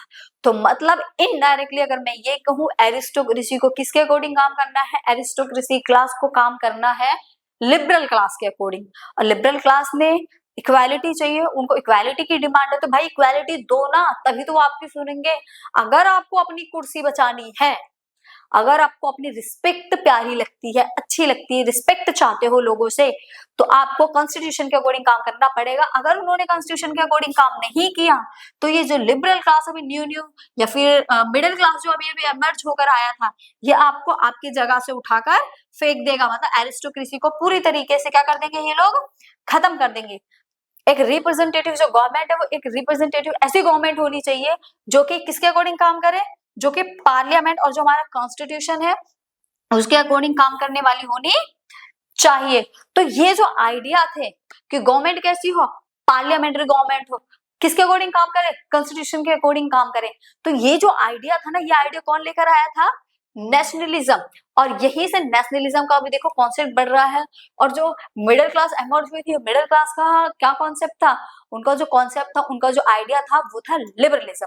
कि उनको कैसे काम करना चाहिए? उनको काम करना चाहिए गवर्नमेंट के अकॉर्डिंग, और गवर्नमेंट काम करेगी किसके अकॉर्डिंग? पार्लियामेंट या फिर कॉन्स्टिट्यूशन के अकॉर्डिंग काम करेगी। तो ये जो पूरी थ्योरी थी, इस पूरी की पूरी थ्योरी में हमने किसके बारे में पढ़ा? लिबरलिज्म के जो आइडियाज थे उनके बारे में पढ़ा कि लिबरलिज्म कैसे निकल कर आया, किस तरीके से लिबरलिज्म बना। ओके, किस तरीके से जो मिडिल क्लास थी वो एमर्ज हुआ पुअर क्लास से, किस तरीके से मिडिल क्लास एमर्ज होकर आया, और उन्होंने किस तरीके से आगे काम किया, इंडस्ट्रियलाइजेशन किया, कमर्शियल क्लास बने वो। अब उनकी तो ग्रोथ थी ना, वो बढ़ती हुई जा रही थी। तो कहीं ना कहीं जो एरिस्टोक्रेसी क्लास थी ना, अब वो डरने लगी थी। किससे? मिडिल क्लास से डरने लगी थी। इतनी ज्यादा डरने लगी थी, एक टाइम बाद आप ये देखोगे कि जो पूरा का पूरा जो यूरोप था, चैप्टर के लास्ट तक जाते जाते हम ये देखेंगे कि जो पूरा का पूरा यूरोप था ना, उसको इंडिपेंडेंट मिल चुकी है। सारे के सारे जो एम्पायर थे वो किस में कन्वर्ट हो गए हैं? वो सारे के सारे एम्पायर ही नेशन स्टेट में कन्वर्ट हो चुके हैं। ओके, तो नेक्स्ट टॉपिक देखते हैं क्या है हमारा। देखिए, नेक्स्ट टॉपिक है liberalism also stand for the protection against private property. अब जो लिबरलिज्म था ना, ये प्राइवेट प्रॉपर्टी के भी अगेंस्ट था। अब प्राइवेट प्रॉपर्टी के अगेंस्ट क्यों था? भाई लोगों ने अपनी खून मेहनत पसीने की कमाई से अपनी एक प्रॉपर्टी तैयार की है, और एरिस्टोक्रेसी क्या था? उसको अपने अंडर में कर लेती थी, उस पर अपना कंट्रोल जमा के रखती थी। भाई उनकी पर्सनल प्रॉपर्टी है ना वो, उन्होंने कितनी मेहनत करी होगी उस प्रॉपर्टी को बनाने के लिए, और एरिस्टोक्रेसी उस पर अपना हक जमा लेती थी। तो नेशनल लिबरलिज्म ने उसको पूरी तरीके से डिनाई किया, रिड्यूस किया। उन्होंने कहा कि जो प्राइवेट प्रॉपर्टी है, जिसकी प्राइवेट प्रॉपर्टी है, पूरा का पूरा राइट उसी का होगा। क्यों होगा? उसका भाई ऐसे थोड़ी है, भाई इतनी मेहनत करी है लोगों ने, तब जाकर उन्होंने इस प्रॉपर्टी को बना पाया, और उसको आप अपने कंट्रोल में कर लेते हो। ये तो जाहिर सी बात है, गलत है ना। तो इसीलिए आपका इस पे कोई भी कंट्रोल नहीं होगा। और ये सारी की सारी किसके अंडर में चली जाएगी? ये सारी की सारी प्राइवेट प्रॉपर्टी चली जाएगी किसके अंदर में? जो लोकल पीपल है, जिसकी जगह है, उसके अंडर में चली जाएगी। एरिस्टोक्रेसी का इस पे कोई भी राइट नहीं होगा। ओके, नेक्स्ट है equality before law does not particularly stand for universal suffrage. और उन्होंने एक लॉ निकाला, equality before law does not particularly stand for the universal suffrage. और एक लॉ ऐसा पास किया जाएगा यूनिवर्सल सफरेज का। यूनिवर्सल सफरेज का मीन होता है कि सभी को वोटिंग राइट मिलेगा। ठीक है, वोटिंग राइट सभी को मिलेगा, कंट्री में जितने भी रहने वाले पीपल हैं सबको वोटिंग राइट मिलेगा। ऐसा नहीं होगा इक्वालिटी की जाएगी सबके साथ में, सभी को वोटिंग राइट दिया जाएगा, चाहे कोई भी पर्सन हो, सबको वोटिंग राइट मिलेगा, किसी के साथ भी कोई भी अनइक्वालिटी, किसी भी टाइप का कोई भी डिस्क्रिमिनेशन नहीं किया जाएगा। तो ये आइडियाज थे किसके, लिबरलिज्म के। प्राइवेट प्रॉपर्टी किसकी रहेगी, जो लोकल पीपल है उनकी रहेगी। यूनिवर्सल सफरेज जो इक्वालिटी लॉ है ये पास किया गया। तो ये सारी चीजें किसने करी, जो लिबरल पीपल थे, मिडिल क्लास जो था, उन्होंने करी थी। Connect the with French revolution. अब यहाँ फ्रेंच रेवोल्यूशन से थोड़ा सा कनेक्ट करते हैं चीजों को।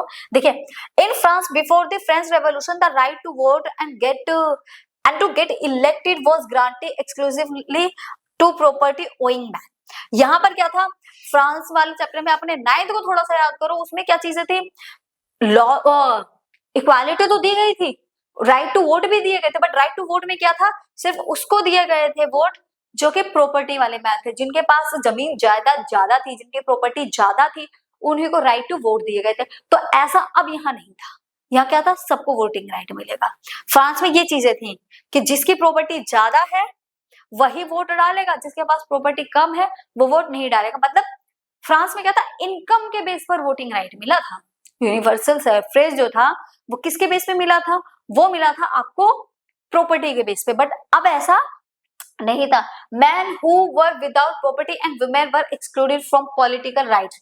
वुमेन्स को तो दिए ही नहीं गए थे फ्रांस में, और मैन को भी सिर्फ उन्हीं को दिए गए थे जिनके पास क्या थी, प्रॉपर्टी थी। जो विदाउट प्रॉपर्टी थे उनको एक्सक्लूड कर दिया गया था। विदाउट प्रॉपर्टी मैन और वुमेन दोनों को ही एक्सक्लूड कर दिया गया था, दोनों को ही वोटिंग राइट नहीं मिले थे। कब, फ्रांस में। Adult males enjoy suffrage for a brief period of time only under Jacobin. सिर्फ मेल्स, जो अडल्ट मेल्स थे वो ही एंजॉय कर रहे थे किसको, वो एंजॉय कर रहे थे सफरेज को। कब, जैकोबिन टाइम पीरियड में। जब जैकोबिन का टाइम पीरियड चल रहा था, सिर्फ उसी टाइम में जो अडल्ट मेल है उनको वोटिंग राइट मिला था। फीमेल्स को तो उस टाइम पर भी वोटिंग राइट नहीं मिला था। With the introduction of Napoleon code, जब जैसे ही नेपोलियन कोड का इंट्रोडक्शन हुआ, जैसे ही नेपोलियन कोड इंट्रोड्यूस हुआ या जैसे ही नेपोलियन इंट्रोड्यूस हुआ, सारी चीजें बिल्कुल चेंज हो गई सडनली। मतलब सारी चीजें इस तरीके से चेंज हो गई, अपोजिट हो गई, बिल्कुल अपोजिट हो गई, बदल गई। लोगों को उसकी चीजें पसंद भी आने लगी। मैंने लास्ट वीडियो में आपको नेपोलियन के बारे में बताया है कि नेपोलियन किस तरीके का लीडर था, किस तरीके से चीजों को अपोजिट करके लोगों के दिलों में वो हीरो बन गया और राज करने लगा था। All adult mail went back to limited suffrage right and women were reduced to the status of a minor who were considered as subject to authority of father and husband। उनने क्या करा, Napoleon code के आते सभी male को जो went back to the limited suffrage जो मिले हुए थे, सबको राइट्स मिल चुके थे, मेल हो चाहे फीमेल हो, सबको वोटिंग राइट मिले थे। उन्होंने ये कंसीडर किया गया कि जो अथॉरिटी नहीं है किसी फादर और किसी हस्बैंड की, जो फीमेल है उनको भी उनके राइट्स मिलने चाहिए। ठीक है, और नया टॉपिक यहाँ पर ये है the economic sphere. Economic sphere क्या था, अभी तक हमने पॉलिटिकली स्फेयर देखा था, सोशली स्फेयर देखा था, अब हम यहाँ पर क्या देखेंगे, यहाँ पर हम इकोनॉमिक स्फेयर देखेंगे। इकोनॉमिक स्फेयर क्या है, liberalism stand for freedom to markets and abolition of state impose restriction on the movements of goods and capitals. तो यहाँ पर जो न्यू लिबरलिज्म थे ना, उन्होंने इकोनॉमिक में क्या करना शुरू कर दिया, उन्होंने इकोनॉमिक बेस्ड पर मार्केटिंग करनी स्टार्ट कर दी, और जो रिस्ट्रिक्शन थी ना उनको इम्पोज कर दिया, पूरी तरीके से डिनाई कर दिया। उन्होंने ये बोला कि हम जो भी रिस्ट्रिक्शन हो रहे हैं मार्केट में, ट्रेडिंग में जो रिस्ट्रिक्शंस है उनको प्रॉपर्ली क्या कर देंगे, फिनिश कर देंगे। ठीक है, नेक्स्ट टॉपिक है हमारा। देखिए तो इसमें क्या है, in the economic sphere liberalism stand for freedom of markets and abolition of states imposed restrictions और the movement of goods and capitals. तो इसमें इन्होंने क्या बोला है कि जो कि हमारे, हम इकोनॉमिक स्फेयर के बारे में पढ़ रहे हैं, इसके बारे में मैंने अभी थोड़ा सा बताया है, तो और डिटेल में इसको समझते हैं। जो लिबरलिज्म स्टैंड थे ना, वो किस चीज के लिए स्टैंड ले रहे थे, वो स्टैंड ले रहे हैं मार्केट्स के लिए। देखो उन्होंने इंडस्ट्रियलाइजेशन किया, अपना प्रोडक्शन बढ़ाया, वो कमर्शियल क्लास बने। कमर्शियल क्लास होता है इकोनॉमिक क्लास जो कि बिजनेस करती है। अब जब वो बिजनेस कर रही है, देखो बिजनेस घर बैठे तो होगा नहीं, आपको मार्केट ओपन करनी पड़ेगी, उसके लिए मार्केट्स में ही तो जाओगे। अब मार्केट्स के लिए, और एरिस्टोक्रेसी क्लास ने क्या कर रहा था, रिस्ट्रिक्शन लगा रखे थे। उन्होंने वेट एंड मेजरमेंट, जो करेंसी थी वो डिफरेंट डिफरेंट थी हर जगह की, एक एरिया का मेजरमेंट दूसरा था और दूसरे एरिया का जो मेजरमेंट था वो डिफरेंट था। तो जो ट्रेडर्स थे ना उनको बहुत ज्यादा प्रॉब्लम क्रिएट हो रही थी। क्यों प्रॉब्लम क्रिएट हो रही थी, अब मान लो, ऐसे मानते हैं, अब मान लो ये एक एरिया है, अब यहाँ पर मार्केट्स, अब एक बिजनेसमैन इस एरिया का है, एक बिजनेसमैन इस एरिया का, एक बिजनेसमैन इस एरिया का, एक बिजनेसमैन इस एरिया का, ये ट्रेडर्स है। अब क्या है, ये कपड़े ले लेते हैं, कपड़े लेने गए, ठीक है, 10 रुपीज का, 10 रुपीज है, 10 रुपीज में कितना मिल रहा है, 1 मीटर मिल रहा है, कितना, 1 मीटर मिल रहा है 10 रुपीज में। अब वही चीज आप दूसरे में देख लो, अब मान लो ये जो बिजनेसमैन है ये यहाँ से क्लोथ को क्या करता है, बाय करते, इसने यहाँ से क्या करा, बाय किया, इसने इस एरिया से क्लोथ्स को बाय किया। ये रहने वाला इस एरिया का है, कहाँ रहता है, ये लिव्ड, इस एरिया में ये रहता है। अब यहाँ से 10 रुपए का ये 1 मीटर क्लोथ्स को बाय करके लेकर आया। अब यहाँ जब आया ना, तो यहाँ पर जब सोल्ड होता है वो 8 रुपए में 1 मीटर होता है, तो इस बिजनेसमैन का लॉस हुआ या प्रॉफिट हुआ, लॉस हुआ ना, 2 रुपए का लाया वो महंगा, बट सेल उसको सस्ता करना पड़ा। ये बिजनेसमैन है, ये भी 10 रुपीज का लेकर आया। अब 10 रुपीज का लाने के बाद क्या हुआ, यहाँ पर इसके यहाँ पर जो है वो 15 का गया, कितना, 1 मीटर, और इसके यहाँ पर गया 12 का 1 मीटर। इन दोनों को तो प्रॉफिट हुआ, बट इसको क्या हो गया, लॉस हो गया सेल करने पर। एक चीज और, जब ये यहां से यहां गया तब इसको क्या पे करना पड़ा, टैक्स। वापस यहां से यहां लेकर आया तब इसको फिर दोबारा से क्या देना पड़ा, टैक्स। इनको यहां से जाना पड़ा तो क्या देना पड़ा, टैक्स। इनको भी क्या देना पड़ा, टैक्स। मतलब एक एक दो बार सबको टैक्स देने पड़े। टैक्स कितना है, 5%। 5 रुपए की चीज कितने की बढ़ गई, 15 की। वहां गया दोबारा तो 5 रुपए का टैक्स लग गया, तो अब बिका उसका 8 रुपए में है और टैक्स लग के चीजों का प्राइस बढ़ गया है। अब बताओ ये क्या कोई सॉल्यूशन था, इतना ज्यादा टैक्स पे करना है। तो इस तरीके से जो एरिस्टोक्रेसी क्लास थी ना, उन्होंने क्या लगा रखी थी, रिस्ट्रिक्शंस लगा रखी थी, जिसकी वजह से जो ट्रेडर्स थे ना वो सही तरीके से अपना बिजनेस नहीं कर पा रहे थे। जैसे ही लिबरलिज्म आया तो लिबरलिज्म ने आते ही क्या कर दिया, मार्केट्स को फ्री कर दिया। Restriction the movements of goods and capital, markets को बिल्कुल पूरी तरीके से फिक्स कर दिया, फ्री कर दिया, जिसकी वजह से गुड्स और कैपिटल को एक स्टेट से दूसरे स्टेट में जाना इजी हो गया। जितने भी टैक्स लगाए जाते थे उनको सबको रिड्यूस कर दिया। अब सब खत्म हो गया। अब जो ट्रेड था ना वो बिल्कुल मस्त लेवल पे चल रहा था, अंधाधुंध ट्रेड हो रहा था। कमर्शियल जो क्लास थी ना वो ग्रोथ पे ग्रोथ कर रही थी, मतलब इंक्रीज हो रही थी, बढ़ रही थी, ग्रोथ हो रही थी उसकी। Each state has own currency, सबकी अपनी अपनी करेंसी थी, जिसकी वजह से प्रॉब्लम थी, तो उन्होंने करेंसी को भी क्या कर दिया, सेम कर दिया। करेंसी भी क्या कर दी, सेम कर दी। Difference in unit of weight and measurement of goods, goods की जो मेजरमेंट थी वो डिफरेंट थी, उसको एलए बोला जाता था। क्या, एलए बोला जाता था वेट एंड मेजरमेंट को। तो इन्होंने मेजरमेंट और वेट को भी क्या कर दिया, सेम कर दिया। क्या कर दिया गया, सेम कर दिया गया। अब जब ये चीजें सेम हो गई है तो क्या जो प्रॉब्लम हो रही थी वो होगी, जो टैक्सेस थे वो उन्होंने हटा दिए, सिर्फ थोड़ा बहुत टैक्स बाकी रह गया, जिससे गवर्नमेंट की भी तो अर्निंग हो, तो वो टैक्स भी हटा दिया गया। और क्या बोलते हैं, जो उनको एक्स्ट्रा चीजें देनी पड़ रही थी वो भी खत्म हो गया है। मेजरमेंट वगैरह सेम हो गया, तो आधी से ज्यादा प्रॉब्लम थी ना वो क्या हो गई थी, रिड्यूस हो गई थी। तो ये था हमारा क्या, इकोनॉमिक्स फेयर। तो आई होप आपको ये सारी चीजें बहुत ही अच्छे से डीपली क्लियर हो चुकी होंगी। इकोनॉमिक्स फेयर, सोशलिस्ट फेयर और पॉलिटिकली फेयर क्या थे और किस तरीके से वर्क कर रहे थे। नेक्स्ट देखिए, नेक्स्ट है हमारा फॉर्मेशन ऑफ कस्टम्स यूनियन और जॉल्वेराइन। जॉल्वेराइन क्या था, जॉल्वेराइन एक कस्टम यूनियन थी जो कि किसने बनाया था, देखते हैं किसने बनाया था, ऐसे क्या पता। चलो, this condition were proving to be an obstacle in economic exchange, ये भी इकोनॉमिक एक्सचेंज के लिए बनाई गई थी। इकोनॉमिकली जो स्फेयर था उसी के लिए हमारा जॉल्वेराइन को भी बनाया गया था। ये एक कस्टम्स यूनियन थी, क्या थी, एक कस्टम यूनियन थी। ये बनाई गई थी कि किस तरीके से ट्रेड को आगे बढ़ाया जाएगा। इन 1834 में इसको बनाया गया था, कस्टम्स यूनियन और जॉल्वेराइन। इसको आप कस्टम यूनियन भी बोल सकते हो और जॉल्वेराइन भी बोल सकते हो। देखो क्वेश्चन इन्हीं में से आने हैं आपके, सारे एक एक नंबर के इसमें से बनेंगे। कई बार आपको क्वेश्चन पूछ लेगा कि जॉल्वेराइन का दूसरा मीनिंग क्या है, कस्टम यूनियन। कस्टम यूनियन देके जॉल्वेराइन के बारे में पूछ लेगा, तो आपको पता होना चाहिए। ये एक एक देखो ऑब्जेक्टिव क्वेश्चन, 3 टाइप के ऑब्जेक्टिव यही बन गए। किस साल इसको बनाया गया था, 1834 में। तो ये आपके ऑब्जेक्टिव क्वेश्चन है। वैसे तो चैप्टर क्लास में मैं काफी सारे ऑब्जेक्टिव क्वेश्चन कराऊंगी, बट फिर भी आपको इसको जब डिटेल में नहीं पढ़ोगे, जब तक फोकस करके नहीं देखोगे, तब तक आपको चीजें क्लियर नहीं होंगी। Zollverein was formed at the initiative of Persia, जो पर्सिया कंट्री थी उस पर्सिया कंट्री ने इसको बनाया था, किसको, जॉल्वेराइन जो कस्टम यूनियन था इसको, and joined by most of the German state, और उसको जोड़ किससे दिया था, किससे ज्वाइन कर दिया था, जो बहुत सारी जो जर्मन कंट्रीज थी, ठीक है, जर्मन स्टेट थे, उनसे इसको ज्वाइन कर दिया गया था। The union abolish tariff barriers and reduce the numbers of currencies from over 30 to 2। अब देखिए ये क्या था, the union abolish tariff barrier, tariff barrier हो गया जैसे ट्रेड के थ्रू बैरियर लगा दिया, हम जिस कंट्री में मान लो कुछ गुड्स को लेने जा रहे हैं उसका टैक्स बहुत ज्यादा लगा रखा है उन्होंने, अब हम लेने गए तो हमारा जो गुड्स थे उसका प्राइस तो बहुत हाई हो गया और हमारी कंट्री में उसका प्राइस डाउन है, तो हमें क्या हो गया, एक तरीके से लॉस हो गया। तो इन्हीं सब चीजों के लिए वो जो ट्रेड बैरियर था ना उसको क्या कर दिया गया, रिड्यूस कर दिया गया था।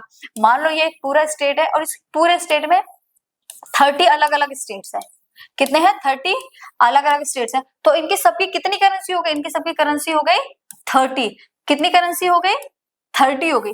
अब 30 करेंसी हो गई, सबकी करेंसी अलग, सबकी वैल्यू अलग, इसलिए जब जॉल्वेराइन और जो कस्टम यूनियन आया ना तो उन्होंने सबको डिनाई करके सिर्फ कितने करेंसी निकाली, 2, कितनी निकाली, 2, तो 32 की जगह उन्होंने सिर्फ कितनी रखी, 2। अब जो करेंसी थी वो कितनी है, 2।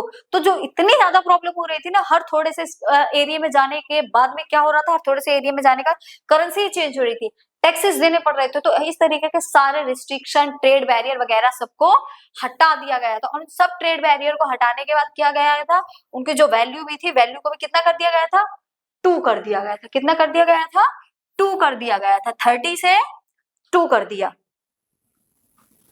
ठीक है, 30 से कितना कर दिया गया, 2, सारे टैरिफ बैरियर हटा दिए, तो जो प्राइस बढ़ रहा था अभी तक वो डाउन हो गया एक लेवल पर और ट्रेड अच्छे से काम करने लग गया।